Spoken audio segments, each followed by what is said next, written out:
আসসালামু আলাইকুম প্রিয় নবম শ্রেণীর শিক্ষার্থীরা, আশা করি তোমরা ভালো আছো। আজকে আমি তোমাদের সাথে শেয়ার করব তোমাদের পাঠ্য বইয়ের 118 পৃষ্ঠার অঙ্কগুলো। এখানে দেখো, এখানে একক কাজ বলে দেওয়া আছে খুশি।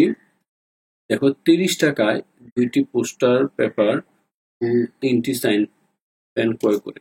সেটা বুঝে নিও যে 30 টাকায় 2টি পোস্টার পেপার এবং 3টি সাইন পেন ক্রয় করে। দোলা ওই একই দোকান থেকে, ভালো করে দেখো, দোলা একই দোকান থেকে একই মূল্যের সে 4টি পোস্টার পেপার ও 6টি সাইন পেন 50 টাকা দিয়ে ক্রয় করে। এখানে সে 30 টাকা দিয়ে 2টি পোস্টার ও 3টি সাইন পেন, আর সে দেখো একই সঙ্গে 4টি পোস্টার পেপার ও 6টি সাইন পেন 50 টাকা ক্রয় করে। এটা ছিল আমার প্রশ্নের তথ্য। এখন বলছে সমীকরণ গঠন করে লেখচিত্র অঙ্কন করো। লেখচিত্র থেকে সমীকরণ দুটি সমাধান পাওয়া যাবে কিনা ব্যাখ্যা করতে বলছে। একটি পোস্টার লক্ষ্য করো, একটি পোস্টার পেপার ও একটি সাইন পেনের ক্রয় মূল্য সম্পর্কে তোমার মতামত জানতে চাই। খুবই সহজ একটি বিষয়, তবে আমরা গাণিতিক ভাবে দেখবো আসলে বিষয়টা সত্যতা কেমন, প্রমাণ কিনা এগুলো। তো শিক্ষার্থীরা আসো, আমরা শুরুতেই অঙ্কটা সমাধান করার আগে একটি জিনিস অবশ্যই খেয়াল করতে হবে যে আমাদের যে পোস্টার পেপার ছিল, আমরা ধরে নিতে হবে পোস্টার পেপারের ক্রয় মূল্য। পোস্টার পেপারের ক্রয় মূল্য ধরে নিলাম আমরা X টাকা, আর আমাদের সাইন পেনের ক্রয় মূল্য যেটা, আমরা এটা দিলাম কত, Y টাকা। তুমি এটা বুঝতে পারছো, পোস্টার পেপার এবং সাইন পেনের মূল্য। এখন আমরা এই সমীকরণগুলো খুব সহজেই সমাধান করার চেষ্টা করব। এখন দেখো, যেটা আমি বলে দিয়েছি পোস্টার পেপারের ক্রয় মূল্য X টাকা এবং সাইন পেপার, তাই সে যেহেতু 2টি পোস্টার পেপার কিনেছে, তাহলে এখানে 2X 2টি পোস্টার পেপার, আর আমাদের সাইন পেনের মূল্য Y টাকা, তাহলে 3Y। এই দুইটা মিলে সে 30 টাকা, দেখো এই 30 টাকা বলতে 30 টাকায় কিনেছে, অর্থাৎ এই দুইটা মিলে 30 টাকা। এবং দেখো দোলার বিষয়, দোলা এই একই দোকানে দেখো 4টি পোস্টার পেপার, তাহলে 4X, এই 4টি 4X মানে 4টি পোস্টার পেপার ও 6টি সাইন পেন এই 50 টাকা দিয়ে কিনলো। এই একই সঙ্গে দেখো দাম কিন্তু টোটালি আমাদের যে বিষয়টা এখানে দিয়ে দেওয়া আছে, দেওয়া আছে 2টি, এখানে 4টি, এখানে 3টি, এখানে 6টি। দাম 30 টাকা, দাম 50 টাকা। একটু প্রবলেম আছে। আশা করি আমরা এটা পরে ক্যালকুলেশনের সময় আমরা সহজে দেখে নিতে পারবো, কারণ আমাদের ইকুয়াল বিষয় তো থাকবেই। আশা করি এই অংশটা নিয়ে এই পর্যন্ত কারো কোনো প্রবলেম নেই। তারপরে যদি তোমাদের মনে হয় প্রবলেম, সেই ক্ষেত্রে তোমরা অবশ্যই কমেন্টস করবে। আমাদের এই সমীকরণের বিষয়টা আগে আমরা তোমাদের সাথে শেয়ার করতেছি। আশা করি তোমরা সহজেই দেখবে। শিক্ষার্থীরা, খুবই সহজ একটি বিষয়, আমরা যে কাজটা এখানে করব, দেখো এই যে অংশটা আমরা এই 1 নং এবং 2 নং, 1 নং এবং 2 নং আমরা সমাধান করব। 1 নং সমীকরণ হতে আমরা এখানে পাই। দেখো 1 নং সমীকরণটা সমাধান করলে কি হচ্ছে, এখানে 2x রয়ে গেল ইকুয়াল টু এই 30 মাইনাস এই 3, এইভাবে রাখতে পারি, অথবা আমরা আরেকভাবে রাখতে পারি, আমার যা প্রয়োজন, এক্স রাখবো, ওয়াই রাখবো, আমাদের ইচ্ছা এক্সও রাখতে পারি, আবার আমরা ওয়াইও রাখতে পারি। তো যদি আমরা ওয়াই রাখি তাহলে বিষয়টা কি হবে, দেখো ওয়াই রাখলে বিষয়টা হবে এই 3y ইকুয়াল টু এই 30 মাইনাস 2x। তো তোমার যেটা প্রয়োজন, হয়তো তুমি এক্স রাখবে বা ওয়াই রাখবে, এটা তোমার উপর নির্ভর করে। এই কারণে আমরা যে কোনো ভাবে করবো। তাহলে আমরা এখানে দেখো সমীকরণ মানটা ওয়াই নিয়েছি। যেহেতু আমরা সমীকরণ মানটা আমরা ওয়াই নিয়েছি, তাই সম্পূর্ণ ক্যালকুলেশন আমরা ওয়াই তে কনভার্ট করবো। তাহলে 1 নং দেখো, 1 নং থেকে আমি যদি ওয়াই রাখি, তাহলে দেখো 3y ইকুয়াল টু এখানে কত হচ্ছে, দেখো এখানে এই পাশে ছিল 30, এই পাশে গেল তোমার 2x। এটা বুঝতে পারছো? এখান থেকে আমি যদি রাখি, এই ওয়াইটা রাখি, এই পাশে গুণ ছিল, এই পাশে গেলে আমার কি হয়ে যাবে, ভাগ হয়ে যাবে। দেখো এই এখানে আমি এই 3, এখানটার কাছে 30 মাইনাস, দেখো এই অংশটাই হচ্ছে। এবার আমরা এমন কাজ করব, যেখানে মান বসাবো, মান বসালে আমাদের সহজে মান প্রকাশ হবে। তো প্রথমে আমি x এর মান 3 বসালাম, x ইকুয়াল টু ধরো 3 বসালাম। এই 3 বসালে কি হচ্ছে, এখানে দেখো জাস্ট তোমাদের সুবিধার্থে আমি ক্যালকুলেশন দেখাচ্ছি। এই 30 মাইনাস 2, যেহেতু x এর মান হচ্ছে 3, এটা হচ্ছে, যদি আমি ক্যালকুলেশন করি তাহলে দেখো এখানে হবে 30 মাইনাস 3 দুগুণে 6 বাই 3। তাহলে এটা হচ্ছে আমার এই 24 কাটলে হচ্ছে 8। অর্থাৎ দেখো x এর মান যখন আমি 3 বসালাম, অর্থাৎ x ইকুয়াল টু 3 বসালাম, তাহলে y এর মান হচ্ছে 8। আশা করি তোমরা এটা বুঝতে পারছো। এটা না বোঝাতে আমার কিছুই নেই। তো এটা আশা করি তোমাদের জন্য সুবিধা হবে। যদি না বুঝে থাকো সেই ক্ষেত্রে ভিডিওটি বেশ কয়েকবার দেখবে। আমরা চেষ্টা করবো তোমাদেরকে সহজে বুঝিয়ে দেওয়ার জন্য। আশা করি তোমরা এটা জানবে। তো আমরা এখন যে কাজটা করব, এবার এক্স এর মানটা আমরা ভিন্ন বসাবো। এক্স এর মানটা আমরা এবার 6 বসাচ্ছি। 6 বসালে তাহলে কি হচ্ছে দেখো, এই ক্যালকুলেশন করলে এই 30 রয়ে গেল -2 ইন্টু এক্স এর মান 6/3। তাহলে যদি আমি ক্যালকুলেশন যদি করি, দেখো 30 মাইনাস হয়তো কোনো হচ্ছে 12/3। আলটিমেট যদি ক্যালকুলেশন এখানে যদি আমি নিয়ে নেই, এই 18 হচ্ছে, এটা হচ্ছে ক্যালকুলেশন করলে 3/6 = 18।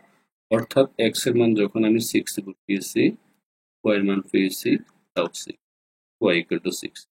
তাহলে এক্স এর মান যখন 6, ওয়াই এর মান হচ্ছে 6, তাহলে এই বিন্দুটা এক্স হয়ে গেল 6, এটা এই 6 6, আগেটা ছিল 3 8। আশা করি বুঝতে পারছো। এবার আমরা এক্স এর মান আরেকটু ভিন্ন বসাবো, বা আমরা বসাবো 9। আমরা 9 বসিয়ে চেক করে দেখবো যে এক্স এর মানটা কি হয়। তাহলে দেখো এই এক্স এর মান, এই আমি মান আছে এই 2 এখানে বসাবো, এখানে 9, এক্স এর মান 9 আর নিচে আছে। আমরা যদি ক্যালকুলেশন করি, দেখো এখানে হচ্ছে 30, এখানে হচ্ছে 9 দুগুণে 8/। যদি ফাইনাল ক্যালকুলেশন করি, এটা হচ্ছে, অর্থাৎ আমাদের এক্স এর মান যখন আমি 9 বসিয়ে, এক্স ইকুয়াল টু 9 বসিয়েছি, ওয়াই এর মান হয়ে গেল, তো দেখো এই যখন এক্স এর মান 9, ওয়াই এর মান হচ্ছে 4, 9 4, এই 9 4। আশা করি এই অংশটা নিয়ে তোমাদের কারো কোনো প্রবলেম নেই।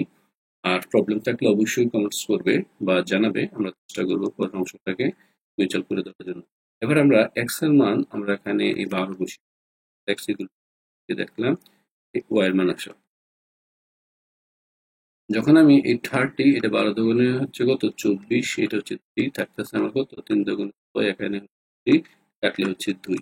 অর্থাৎ যখন 12 হয়, এক্স এর মান যখন 12, ওয়াই এর মান হচ্ছে এখানে কত কাটাটি হলো, তাহলে 12 2। আশা করি এটা বুঝছো। এটা না বোঝার তেমন কোনো কিছুই নেই। তারপর যদি কারো কোনো হয় প্রবলেম, সেক্ষেত্রে কমেন্টস করবে, আমরা আবার হয়তো তোমাদেরকে বুঝিয়ে দেবো। এই কাজটা নিয়ে প্রবলেম নেই। ভিডিওটি সম্পূর্ণ দেখলে তোমরা বাকি অংশগুলো অটোমেটিক্যালি সলভ করতে পারবে। আশা করি তোমরা এটা। এবার আমরা 2 নং সমীকরণ হতে মান লিখব। 1 নং থেকে তো আমরা কয়েকটা মান পেয়েছি একই সূত্রের জন্য। এবার আমরা এই 2 নং সমীকরণ থেকে সলভ। তাহলে দেখো আমাদের এই 2 নং সমীকরণ হতে পাই, আমাদের 2 নং সমীকরণটা ছিল এটা। দেখো এই 2 নং সমীকরণ ছিল আমার এই 4x। দেখো এই যে আমার এই যে 2 নং সমীকরণ থেকে পাই, আমরা 2 নং সমীকরণের মানটা দেখতেছি। দেখো এটা হচ্ছে আমাদের 2 নং সমীকরণ, এই অংশটা 2 নং সমীকরণ। এদের 2 নং সমীকরণ, এখান থেকে আমি y এর মানটা নির্ণয় করব। এখানে থাকবে আগের মতো 6y ইকুয়াল, আর এখানে থাকবে এই 50, এটা থাকবে মাইনাস এই 4। বা এখান থেকে যদি আমি y এর মান নির্ণয় করি, তাহলে দেখো y গুলো যদি ক্যালকুলেশন হয়, এখানে চলে আসবে 6, এখানে এই 50 মাইনাস। আশা করি এটা তোমরা বুঝছো। এটা না না বোঝার তেমন কোনো কিছু নেই। এবার আমি মান বসাবো। ধরো এই x ইকুয়াল আমি বসাবো 2 হলে, ধরো এখানে y এর মান y এই ইজ ইকুয়াল, এখানে কত x এর মান হচ্ছে 50 আর -4 ইনটু, আশা করি বুঝতে পারছো, 6 যদি ক্যালকুলেশন করি, এটা হচ্ছে 50 মাইনাস এটা হচ্ছে কত, এই 4 দুগুণে 8 হয় 6। যদি এটাকে আমি আর একটু যদি সলভ করি, এটা হবে তোমার 42, 42 থেকে যদি কাটাকাটি করি 6 7 42, অর্থাৎ x এর মান যখন 2, y এর মান হয় 7। অর্থাৎ x এর মান যখন 2, y এর মান 7, এটাকে লিখতে পারি 7। আশা করি এটা বুঝছো। এটা না বোঝার তেমন কোনো কিছুই নেই। এবার আমাদের কাজ থাকবে, আমরা আরেকটু চেঞ্জ করব। x এর মান আমরা আরেকটু ভিন্নভাবে বসাবো। আশা করি তোমরা এটা বুঝবে। x এর মান আমরা এবার এখানে বসাবো, এই এখানে 5 বসাবো। 5 বসালে এখানে 6 রয়ে গেল। ক্যালকুলেশন করলে দেখো এটা হচ্ছে 20, এটা হচ্ছে 50, 50 4 5 20, 6। যদি কাটাকাটি করি, তাহলে এখানটা আছে 30/6, কাটাকাটি করলে হচ্ছে 5। অর্থাৎ x এর মান যখন 5 করো, y এর মান হয়ে গেল, কাটাকাটি করলে 5 5 5 5। তাহলে অনুরূপভাবে আমরা বাকিটাও সেম কাজ করেছি, অর্থাৎ তার এই মানটা আমরা পেয়েছি ভিন্ন। তাহলে তারপর আমরা 8 বসিয়েছি, তোমরা 8 বসাবে এখানে, x এর মানে 8 বসাবে। x এর মান 8 বসানোর পরে দেখবে একটি মান আসছে, জাস্ট এখানে ক্যালকুলেশনের সুবিধার্থে তো এখানে x এর মান 8 বসাবে, এখানে এর মান y সরি ওই 6 ক্যালকুলেশন করবা, দেখবে এখানে যখন 8 বসাবে এখানে, কারণ বুঝতেই পারছো 4 আমার কাটাটি করলে হয় এই মানটা। তারপর x এর মান 11 বসাবা, 11 বসালে y এর মান পাবো হচ্ছে।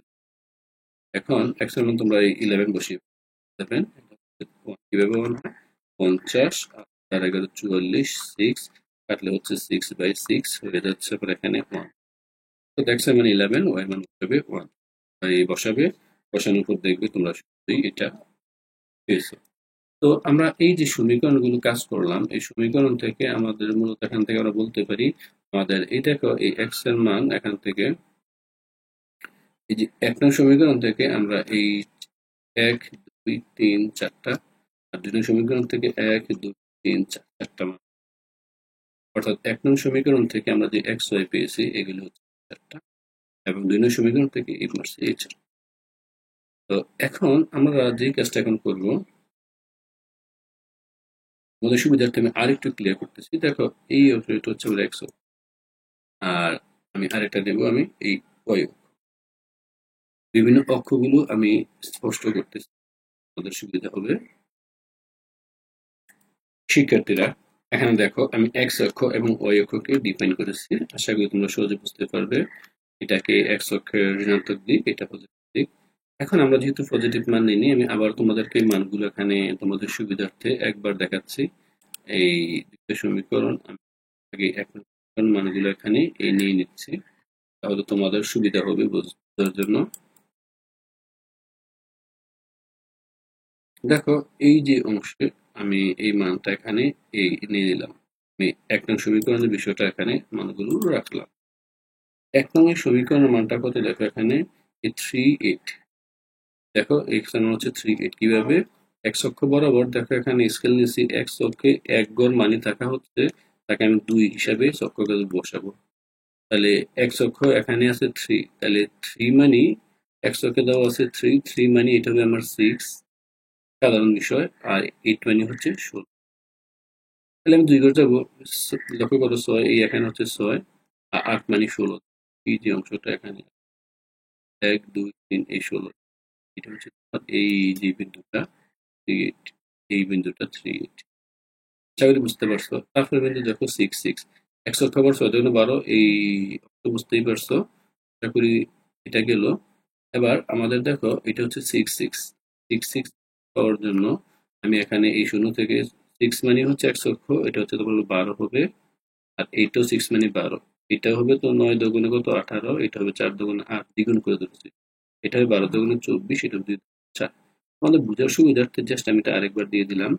6 মানে 12, তাহলে x অক্ষ বরাবর 12 5 ধরো 1 2 3 4 5 5 দুগুণে 10 11 12, আর ওই পাশে 12 যে 5 12 এখানে এই 6 9 4 9 4 হচ্ছে 18, এই মানে ধরো এখানে এই 5 10 15 16 18, আর এখানে 4 মানে 8, এই 7 8, অর্থাৎ এই যে রেখাটা, আর এখানে হচ্ছে 12 12 মানে 24 4, এই 12 12 মানে এখানে 24, এই এখানে 4 মানে এখানে, অর্থাৎ এই যে রেখাটা দেখো, এই রেখাটা ছিল আমার 1 নং,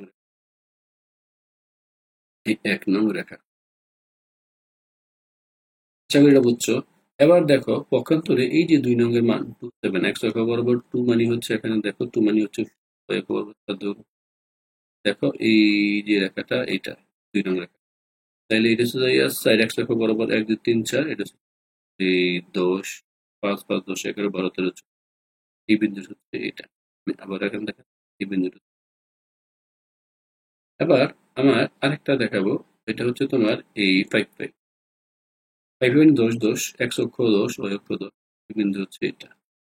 x অক্ষ বরাবর 5 5 10 5 5, যেহেতু 2 একক ধরে নিয়েছি, ভালো করে দেখো y অক্ষে 2 একক, তারপর এই উর্ধ্বতম বর্গের একক সমান সমান x অক্ষে 2 y অক্ষে 2, 8 3, এই দেখো এখানে 8 3 এটা বিন্দু এখানে, আর এখানে 11 দুগুণে 22, এই 5 10 21 এখানে হচ্ছে 1, এই দেখো তাহলে আমরা সহজেই এই গ্রাফ পেপারে আমরা এই মানগুলো বসাতে পেরেছি। আশা করি তোমরা এটা নিয়ে বুঝছো, এটা নিয়ে কার কোনো প্রবলেম হওয়ার কথা না। এখন বসানোর পর আমরা একটা জিনিস খেয়াল করলাম, দেখো দুইটা রেখা পরস্পর সেট করিনি। যদি রেখা দুইটা সেট করতো তাহলে আমরা সমাধান পেতাম। দেখো দুইটা সমান্তরাল রেখা হয়ে গেছে, এগুলো সেট করিনি। অর্থাৎ এই মানটা আমি আগেই বলেছি মানটা কিন্তু ভিন্ন ছিল, ওই তো দামগুলো একজন কম টাকা দিয়ে কিনছে, একজন বেশি টাকা দিয়ে কিনছে। যাই হোক, আমরা গ্রাফ পেপারে দেখলাম দুইটা কখনো মিলেনি, মানে এখানে কোনো দামের মিল থাকবে না, সমাধান থাকবে না, ইন্টারসেক্ট কোনো পয়েন্ট থাকবে না। তাহলে লেখচিত্র থেকে দেখা যায় আমার ১ নং এবং ২ নং সরলরেখা দুটি পরস্পর সমান্তরাল। দেখো শোনো, তো আমরা তো খ নং যে প্রশ্ন বলছে, তো দেখো আমরা জানি দুটি সরলরেখা পরস্পর সমান্তরাল, তাদের কোনো সমাধান নেই, তাদের কোনো কি নেই, সমাধান নেই। কারণ লেখচিত্র থেকে দুটি সমীকরণ সমাধান পাওয়া যাবে না, তাহলে আমরা দুটি সমীকরণের সমাধান পাবো না। তারপরে বলছে, দেখো আমরা কোশ্চেনটা আরেকবার দেখি, লেখচিত্র থেকে দুটি সমীকরণ পাওয়া যাবে কিনা ব্যাখ্যা করো। আমরা ব্যাখ্যা করেছি। বলছে একটি পোস্টার পেপার ও একটি সাইন পেনের ক্রয় মূল্য সম্পর্কে কোন মতামত। এখন একটি পোস্টার পেপার এবং সাইন পেন সম্পর্কে মতামত যদি আমরা প্রশ্নে দেখেছি ভিন্ন কথা, বাট আমরা লেখচিত্র থেকে আমরা এই দুটির কোনো সাধারণ সমাধান পাই নাই। সুতরাং একটি পোস্টার পেপার ও সাইন পেনের ক্রয় মূল্যটা আসলে যথার্থ হয়নি। আমরা যথার্থ হয়নি এই কথাটা কেন হয়নি কথাটা, এবার দেখো এই কথা হয়নি কেন, আমরা এটা এখানে স্পষ্ট করতেছি তোমাদেরকে। কারণ এখানে দেখো সে ৩০ টাকায় সে কি করছে, দুইটি পোস্টার পেপার এবং ৩টি সাইন পেন। আর সে কি করছে, এই ৪টি পোস্টার পেপার এবং ৬টি সাইন পেন ৫০ টাকা কিনছে। একজনে কিনে ৩০ টাকায় অর্ধেক, আর একজন কিনে ৫০ টাকায় অর্ধেক। তাহলে বিষয়টা হয়ে গেল, যদি সে ৪টি কিনতো তার দিতে হতো দ্বিগুণ, দ্বিগুণ কিন্তু ৪টি পোস্টার পেপার আর 6টি সাইন পেন ৬০ টাকা, আর সে কিনছে ৫০ টাকা। সুতরাং আমাদের গাণিতিকভাবে এই কথাটা সত্য নয়, বাট দোকানদার তো বাস্তবে টাকা পেয়েছে, ওইটা কিরকম, মানে ইকুয়াল হয়নি। তাহলে আমাদের যেহেতু গাণিতিক বিষয় ইকুয়াল, সুতরাং আমাদের এই মতামত বা মূল্য সম্পর্কে আমাদের কি আসলে কোনো একজাক্ট কোনো তথ্য তারা দোকানদার দেয়নি। দোকানদার দুজনের কাছে দুই রকম বিক্রি করছে, তাই গাণিতিকভাবে বিষয়টা সত্য আসেনি। তো আশা করি এই অংশটা তোমরা বুঝতে পারছো। সবাইকে অসংখ্য ধন্যবাদ। সবাই সুস্থ থাকবে, ভালো থাকবে। আল্লাহ হাফেজ।